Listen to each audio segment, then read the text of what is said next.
Well, welcome to this week's race, week 8 at Sonoma Raceway. This week we're going to go left and right, and there was 55 laps for the race, and stage was at lap 15. Ended up being a good night and a little bit challenging going left and right in these cars, but overall it was a good night and a lot of fun.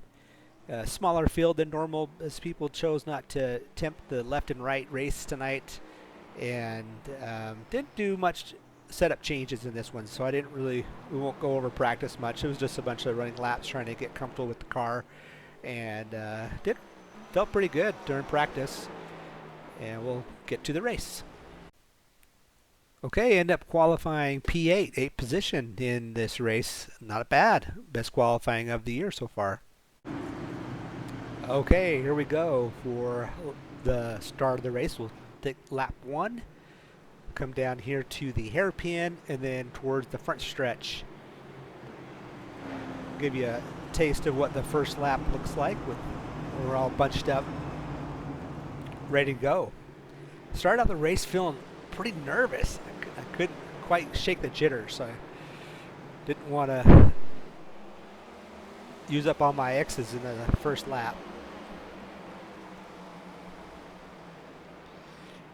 This turn here is pretty tricky. You got to go in there pretty hard, but it's really easy to overshoot this, and if you do, you're end up in the wall. And this is kind of a blind hill as you come into the next turn. Usually down in a second, up into the third gear coming down, trying not to spin the tires. Hit your braking point as you dive into this corner. First lap, no sense in fighting too hard. Let people settle into position. Take this turn pretty tight, and then almost got in the back end there. Grateful that they missed me. Then into the S's. This is a little tricky. The car really wants to tend to spin out, especially as you come over that hill. Into fourth gear. Get some speed, dive into this turn onto the back stretch, and then the tricky part here is hitting the right braking point to slow the car way down into first gear to make the hairpin turn. Not too much power, or you'll spin just like that coming out, and then onto the front stretch. The whole lap, really, the car wants to spin out. You have to really be easy with the throttle and with the brake to not spin out. We'll take a look from the cockpit view here as you take a lap. You can see it feathering the throttle. Make sure you're not spinning out.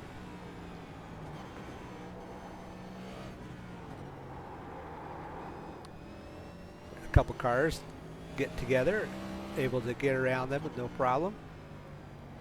Up to 9th position so far. Lost a couple positions on the start. Work to get them back here. See if we can finish the stage in a good, decent position.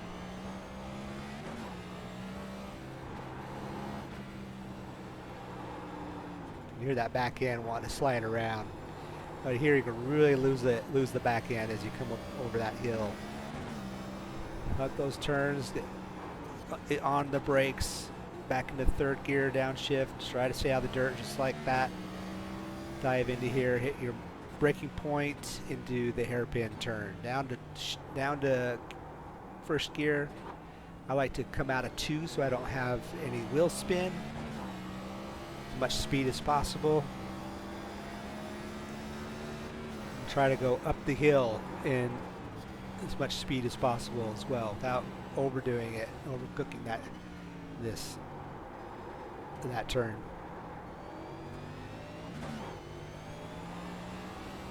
Okay, let's take a look at some of the highlights for the night. As we mentioned, it's real easy to overcook it in the first couple of turns here. You make an error just like this, and you a little airborne action, but be able to keep it off the wall and lose a spot here. Take it easy, but able to get back on the track. Unfortunately, lose a spot into P7. Regroup, let the tires cool back down, and keep on going. Sometimes it's you going off, sometimes it's somebody else, and you just got to be there to when they do, so you can take advantage of it and gain a position. Looks like I lost a few positions, but this will put me back into the top 10 for the stage. As we're kind of getting close to the end of the stage, trying to protect positions here. Got the 43 car David Hartney on my bumper, and let's see if I can hold him off. To maintain my position, lap 9 or lap 10, my 9th place position for lap 10. Key of the game on road course obviously is just not make any mistakes. But Hartney was pretty quick. I know he fought me pretty hard here. Get into the hairpin turn again. A little bit wide on exit. Get the power down. Right, again, just trying to not to spin the tires. As we go up the hill and turn 1 and 2. Yeah, woed up. Let him by. Looks like that was good off battle. See if we can keep our position to the stage. Okay, as we come to the stage, looks like a little bit of pressure from the 81, but able to maintain position and finish top 10. Get a couple extra bonus points for finishing in the top 10 in the stage. It's pretty awesome.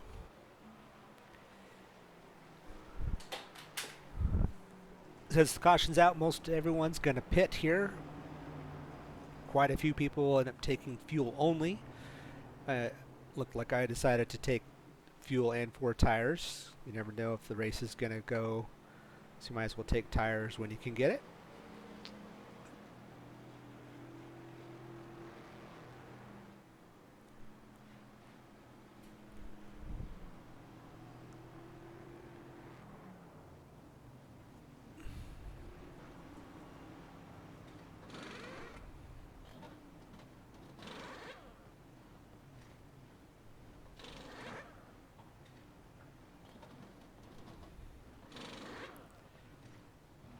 Nice job on the pit crew. Get all tires changed and get on back out there. Looks like I came in on and maybe gained a position on pit road. Yeah, let's see this. Because the leader was so far ahead of us, I was just too aggressive trying to catch the field. Ended up hitting the wall under caution. Not a good thing. Something you shouldn't do.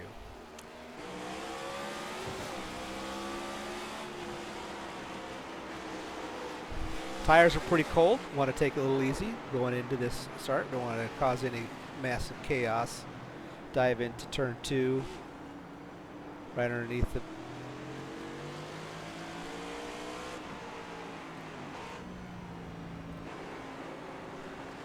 everyone behind you trying to get in their positions as well. Trying to gain as many positions as you can on the restart.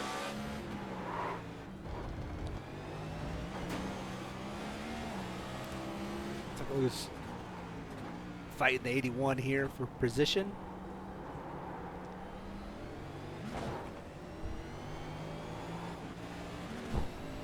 So I'm able to maintain my position at this point. This tire's still pretty cold, not a lot of traction. Head down the hill. Head towards the back stretch. And into the hairpin turn.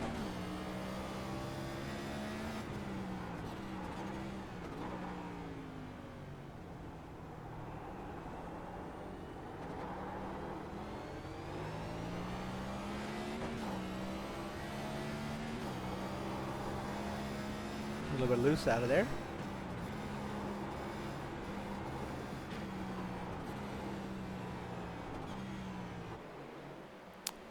Have a good battle going on here for position. Trying to maintain position. Race with the 81. Josh Hall.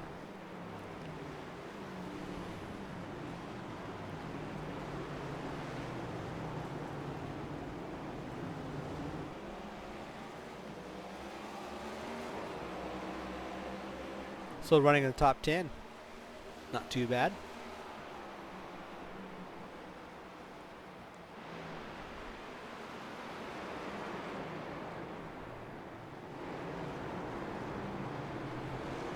Oh, there was a close miss, but gain a position.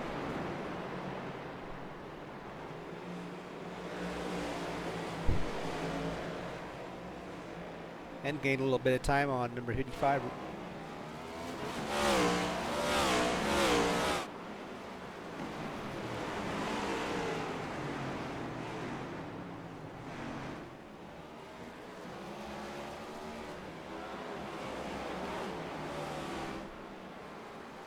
The S's are a lot of fun to go through. It's a little tricky. You gotta like manage your tires or not, your speed and how much you're gonna take each turn.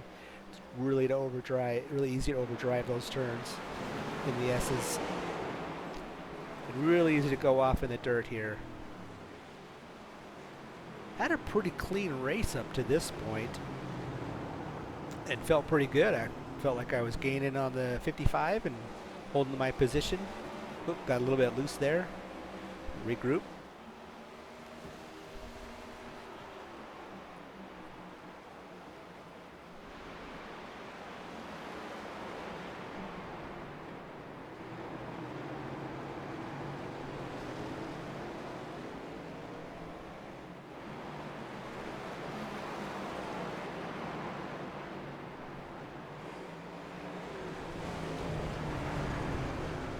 Oh, dang it. Off track just a little bit.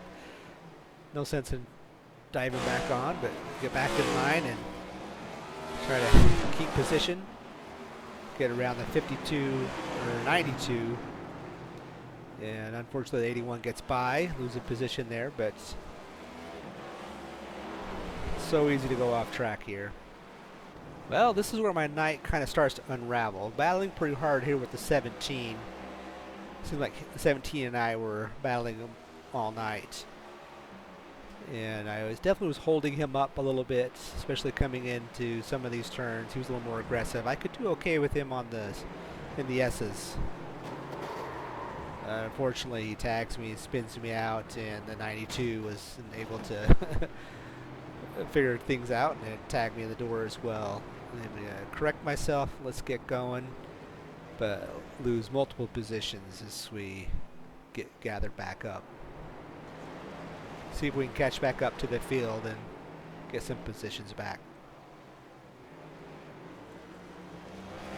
Oh, 17 decides to let me go. That's probably part of the rules where he caused a spin. Nice of him, but unfortunately he gets me back here in a lap or two. Now as the 17 is chasing me down, looks like we're getting closer to the 52. Adam St. John. He's a lap down at this point. We are on the lead lap. Technically should let us go by, but the 92 goes off track. It kind of bunches us up. Try to go around the 52. I don't know if he doesn't see me, but once we get together here, go off. Go off. That's not the way you're supposed to do it. And that 17 gets by. Around the 52, no harm, no foul. Keep on trucking. Sometimes I find myself racing alone and just trying different things to figure out lap time, and you get a little bit confused, or I don't know, missed my spot, paying attention to something else, in the wall. I was running so clean all night, it was a little disappointing, and fortunately I was able to keep going, but have the meatball flag, have some tire damage, and gonna have to go to the pits and get that repaired. Let's head into the pits. Might as well take fuel and tires at this point. We're more than halfway through the race, and at this point we can fuel up and then not have to pit anymore. Should be good to the end of the race. Fast repair is just a quick reset of the car, so it's back to 100%, no damage, and we're on our way. Tricky part with this though is as you get back out on the track, everyone else is up to speed, and trying to get up to speed, tires are still cold. It's really easy to overdo it. Be a little cautious as we come through. Still not in a bad position though, P11. No, most people, now I'm probably a lap down, but most people are going to have to pit, so I should gain my lap back. And as I mentioned, with cold tires, it's really easy to get a little over aggressive and don't have a lot of traction, especially that turn right there. It's really easy to get loose, and unfortunately, another meatball flag. I gotta go in the pits. This time I can't use a fast repair, so I'm gonna have to sit for multiple laps to try to get it repaired. Back on the track, but multiple laps down. So as these, not the leaders, but anyone on the lead lap catch me, I'm just gonna pull over and let them go by. But I don't want to lose too much time, so just get back in line and keep going. Just trying to maintain speed. As the 84, I believe, is catching me. It's not quite caught me yet, so I don't have to pull over yet. But as you'll see, he's going to overcook it. And I'm sure he's going to probably feel like this was my fault. And he dives into the wall. Sorry. Okay, coming down to the end of the race. Just kind of minding my own business. But because of some other people fell out of the race, able to gain a couple more positions by finishing, including passing my teammate, Carlton Charles, who was also multiple laps down. All in all, not a bad night. Really enjoyed it. Sonoma is a challenging track in these cars, and felt good about only the few mistakes that I made. It's always a coulda, woulda, shoulda. At the end of the night, is what it is. And we'll take it, move on, and hope for a better race next week. All right, P12, we'll take it. Okay, let's take a look at the points after Sonoma, race 8. Looks like I gained 4 positions on the night, mainly because of I think these 3 people didn't race, maybe even Justin Bell. So gotta pass all of them because I just showed up and finished. And finished with a 12th place is not too bad. And looks like teammate Charles Balance, he didn't show up on Wednesday night, so he dropped a position. Other teammate Carlton Charles didn't do too bad. He finished behind me in 13th and gained 2 positions and is in the playoff contention in the top 12. So good job to Carlton. Our team standings, nothing changed here. We maintain our positions. Looks like there's some movement though, potentially. Let's see. If we look at our total points at 534 against 571, so man, if Carlton had showed up, or not Carlton, Charles Balance, potentially we could have moved up a position there, but that's okay. Well, road races are not for everybody. There's a lot of people that didn't show up because it was a road race. Overall, a good night and good points night. We'll look forward to next week and see if we can move up any more positions. Okay, let's look at the schedule for next week. We're going to head to Iowa, back to ovals, back to turning left, which is more in our wheelhouse, and look forward to doing well on this track and gain some more points. Hopefully finish in the stage, maybe top 10 finish, limit the mistakes that I've been making the past few weeks, and hopefully can move up the points. Hopefully you'll join us on the broadcast. Again, those are broadcast every Wednesday night at 7:30 p.m. You can just find us on YouTube, and I hope you'll come watch. If not, I'll do another recap. See you next week.